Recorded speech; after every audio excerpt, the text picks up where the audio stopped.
80 লক্ষ জনই জন্মগ্রহণ করার পর সাধের মানব জন্ম পেলাম। এই মানব জন্ম পাওয়ার আগে আমরা বিভিন্নবার বিভিন্ন জনিতে জন্মগ্রহণ করলাম। কতবার জন্মগ্রহণ করলাম আমরা? জলজ প্রাণীতে। খুব মন দিয়ে শুনবেন মায়েরা। সাপ হলাম, ব্যাঙ হলাম, কুমির হলাম, মাছ হলাম। মুক্তি পেলাম কখন?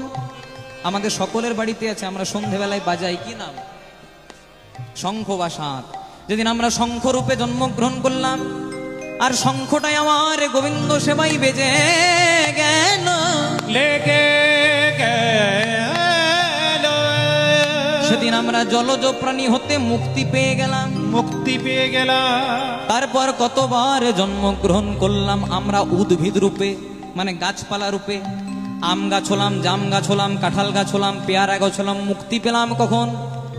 যেদিন আমরা বৃন্দাবনের তুলসী বৃক্ষ রূপে জন্মগ্রহণ করলাম। বৃন্দাবৈ তুলসী দেবৈ প্রিয়া ওই কেশবস্য কৃষ্ণ ভক্তি পদে দেবী সত্যবত্যই নমো নমঃ। তাহলে যেদিন আমরা তুলসী বৃক্ষ রূপে জন্মগ্রহণ করলাম, আর তুলসী পাতা নেই আমার গোবিন্দ সেবায় নিয়োজিত হয়ে গেল, সেদিন আমরা উদ্ভিদ জন্ম হতে মুক্তি পেয়ে গেলাম। তারপর কতবার জন্মগ্রহণ করলাম আমরা পাখি রূপে। অনেক পাখি হলাম মা, টিয়া পাখি, কাকাতুয়া, ময়না, চড়ুই, অনেক পাখি হলাম। কিন্তু মুক্তি পেলাম কখন? ন্যাশনাল বার্ড, জাতীয় পাখি কি নাম? ময়ূর।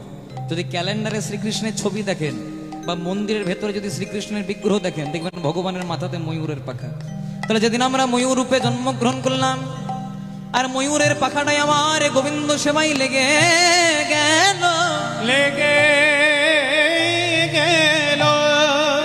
দেখ দেখ ভাই, আমাদের পাখি জন্ম হতে মুক্তি হয়ে গেল। তারপর কতবার জন্মগ্রহণ করলাম আমরা পশু রূপে। বাঘ হলাম, সিংহ হলাম, কুকুর হলাম, বেড়াল হলাম। মুক্তি পেলাম কখন? জয় রাধে। যেদিন আমরা গাভী রূপে বা গরু রূপে জন্মগ্রহণ করলাম। যদি ধরতে যান, মানুষ জন্মের চেয়েও পবিত্র জন্ম গাভী জন্ম। যদি বলেন কি করে? গাভীর মলমূত্রটাও গোবিন্দ সেবায় লাগে, সেটা কিন্তু মানুষের লাগে না। আবার অনেকে বলে গরুও যা কুকুরও তা। যারা হাই এডুকেটেড, কুকুর পোষেন, তা গরু আর কুকুর যদি একই হতো, তাহলে সকালবেলায় গরুর দুধ দিয়ে চা না খেতো, কুকুরের দুধ দিয়ে খেতে পারতেন। জয় রাধে। গাভীকে কোনোদিনও কুকুরের সঙ্গে তুলনা করলে চলবে না। কেন? কারণ গাভীকে আমরা মা রূপে, ভগবতী রূপে পূজা করি। তাহলে গাভীর মলমূত্রটা গোবিন্দ সেবায় নিয়োজিত হয়ে গেল। তারপর আমরা পেলাম সাধের মানব জনম। ভগবান এত ভালো একটা বদন দিল হরি বলার জন্য, কিন্তু হরি নাম করলাম না।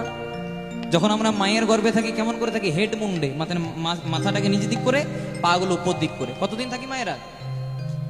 10 মাস 10 দিন। যদিও একটা সন্তানের পূর্ণ রূপ পেতে 2.5 থেকে 3 মাস লাগে।